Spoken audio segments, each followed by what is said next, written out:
And joining me now is the top Democrat in the House, Minority Leader Hakeem Jeffries. Leader Jeffries, thank you so much for being with us this morning. You now have this $70 billion bill in front of you. It funds ICE fully for the next few years. What recourse do you have? House Democrats are going to strongly oppose this effort to spend $70 billion in taxpayer funds on continuing to provide support for an ICE agency that the American people know is out of control.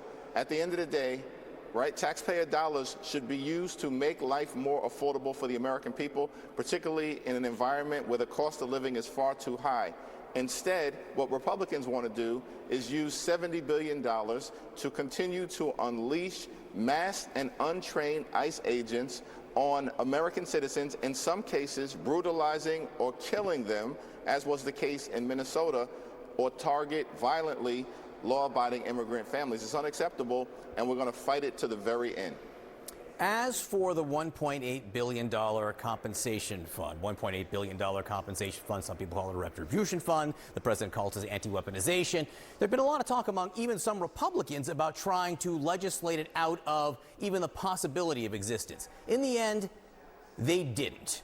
What's your view there of why they were not able to get that done, and what will you do about that now?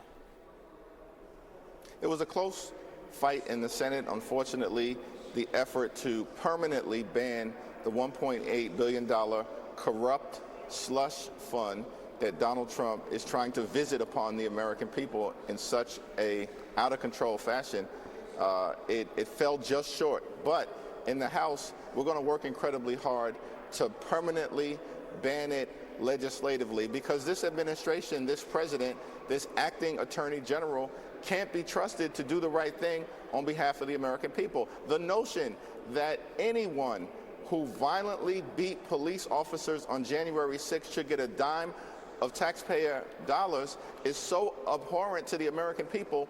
We're going to fight it tooth and nail in the House of Representatives. We'll introduce amendments to permanently ban it. It may be on life support, according to some. We've got to permanently pull the plug. Leader Jeffries, I know this is the other chamber, but Maine Democratic Senate candidate Graham Plattner, there's a new story in the New York Times where there are allegations of physically threatening behavior by him against at least one former girlfriend. I want to play you his response to that story. Let's listen. There are some allegations in this piece that I just want to be kind of unequivocal about are simply not true. Anything alleging physicality, anything alleging that I knew what my tattoo was, these are the statements of someone who's politically motivated. Now, Congressman Ro Khanna, who is part of your conference, is going to campaign with him tonight. He says that Plattner, the alleged behavior is wrong and toxic, but still going to campaign with him. What would be your advice to House Democrats about whether or not they should support Graham Plattner? Well, let me say more generally, violence against women in any way, shape, or form is completely and totally unacceptable. And that should be clear to everyone, and everyone needs to draw that bright line in the sand. In terms of the allegations that have been waged with respect to this particular candidate for the Senate, I haven't followed it closely. I will continue to defer to Leader Schumer and Senator Gillibrand in terms of the best path forward in Maine. I haven't had a conversation with Ro Khanna about this. Listen, John, we're focused on trying to take back control of the House of Representatives so we can actually serve as a check and balance on an out-of-control administration and focus on the things that matter to the American people, like driving down the high cost of living, fixing our broken healthcare system, and cleaning up corruption here in Washington, D.C.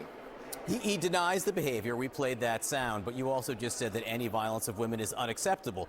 Does that mean if it is in any way proven to be true, it should be disqualifying? Well, let's cross that bridge when we get to it.